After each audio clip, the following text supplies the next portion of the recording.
Hi, my name is Victoria Tulo. I'm taking Everyday Ethics, Section 08, and I'll be presenting about gay parenting and its effect on children.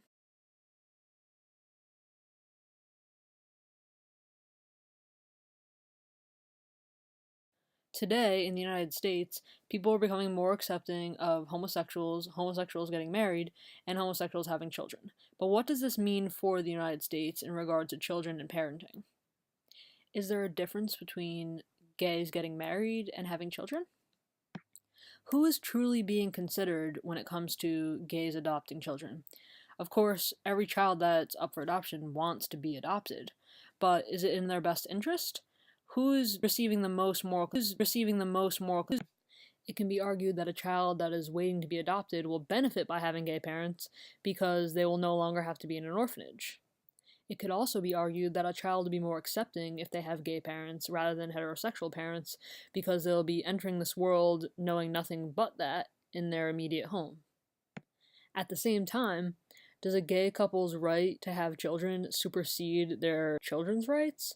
Is it a selfish motive to have children? In the case of artificial insemination, for example, will this be in the child's best interest because he or she will have her homosexual parents from birth?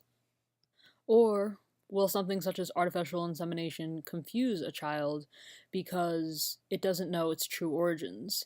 Because when homosexuals use artificial insemination, clearly the sperm and the egg cannot come from both parents of the same sex. I'm not saying, or I'm not assuming, that it's altogether wrong for a homosexual couple to use artificial insemination. However, when a heterosexual couple is using in vitro fertilization, usually it's because the couple is unable to have children due to issues with either the woman's eggs or something having to do with the man's ability to perform. However, the case still stands that when it comes to a heterosexual couple using in vitro fertilization because they're having issues with procreating a child, each component that forms a infant or child is present there because there's the sperm and the egg. While the sperm and the egg is also present during artificial insemination with homosexual parents, each parent is not providing the components that create the child. In turn, a child might be confused if they were birthed by artificial insemination because they might wonder, well, where is my biological father or where is my biological mother? That problem does not present itself when a heterosexual couple is using in vitro fertilization, being that each parent possesses the sperm of the egg. This brings me to my argument against gay couples having children.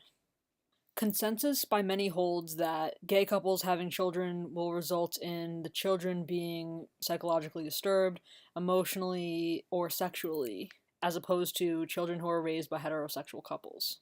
I would argue that this might be true only because a child does come from a man and a woman, whether it be from in vitro fertilization or artificial insemination. That is the true origin of the child. Now, the child may be confused growing up as to where they come from, and they may be confused about their parents if their parents are homosexual, the fact that the parents are of the same sex. This may result in a child being confused about his or her own gender and their gender roles or gender identity. This may disable their ability to follow their own path when choosing their own identity or following their own intuition about their own sexualities outside of all they know from their parents. In my research, I've found that from psychoanalytic theories to social cognitive theories, major conceptualizations of human development have often been interpreted as predicting difficulties in gender development for children of lesbian and gay parents. Now, that's not to say that children of heterosexuals won't have problems either, but the research and theories show there are more problems with the children of homosexual parents. A counter-argument could be that many might contend that biological factors influence a child's gender development. Perhaps their biology and prenatal hormones are the cause of their sexuality or gender roles and gender play. In other words, a counterargument may stand that a child's gender development, sexuality, and gender roles when playing has nothing to do with their parents' sexuality, but rather their biology and makeup. What I would argue is that If it were the case that prenatal hormones and biology affected a child's sexuality and gender development, then one could argue that if a child were the result of artificial insemination through a lesbian couple, that a child is more likely to be a lesbian because the prenatal hormones and biology of the mother made him or her a lesbian or gay. Therefore, that certainly cannot be true, because if the biology of a mother or father being gay made a child gay, then there would probably be a lot more gay children as a result of gay parents through artificial insemination. Now, I think that the child can be influenced by their parents' sexuality if that's what they experience or perceive as the norm. This can be said for heterosexual parents as well, but the difference is that heterosexual parents, biologically speaking, make a child. A sperm and an egg create a child. All that said, given that there are many children waiting in orphanages to be adopted, is it in the child's best interest to be adopted by gay parents? Now, clearly the gay parents are benefiting by this because they're getting to have a child. In the ideal situation, a child probably would benefit the most from having heterosexual parents, or at least a parent of each sex, so that he or she could see what each sex experiences as his or her identity or gender roles. Maybe they are outside the norm, but at least the child would have some sort of model. I'm establishing that clearly not every situation is the ideal situation, and I'm not opposed to gay couples altogether not being able to adopt. I'm saying that a child is given the most moral consideration when he or she is placed in a home with heterosexual parents. Clearly there can be exceptions to this. If the home is abusive, that could go for any home of any sexuality of couples.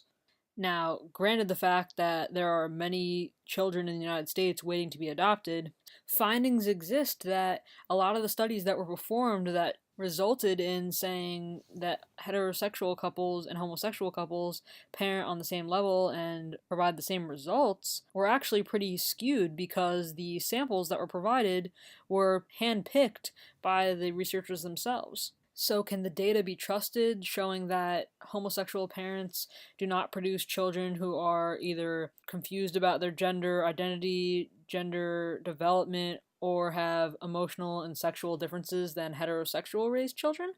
Every case will clearly not be the same. However, I think that it's in the child's best interest, given the possibility that this may happen, that they have heterosexual parents, because maybe their possibilities of gender identity development will be expanded rather than confused based on the natural biology and emotional experience of having a parent that one can associate with based on their gender. Because, for example, if a daughter had two gay fathers, she wouldn't have the emotional sympathy of the father, or empathy rather, when she's experiencing times of her life that only a woman would understand.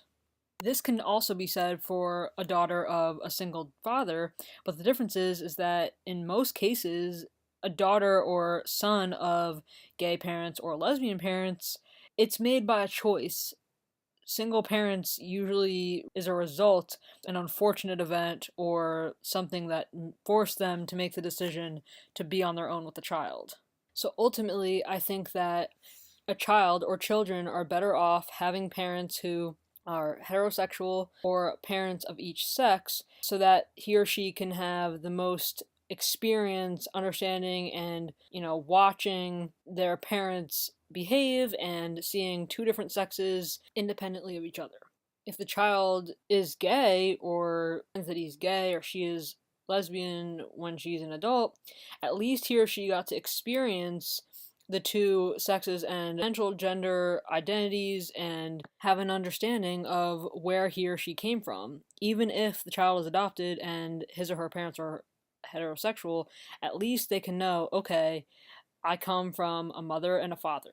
I think it might be way worse in a situation where a son or daughter has homosexual parents, wherein maybe they were produced through artificial insemination or adopted, and in the case of adoption, the child clearly wouldn't come from both of those parents, and in the case of artificial insemination, they would be looking for one of their biological parents, which essentially might inhibit the child's ability to truly form their own unique identity.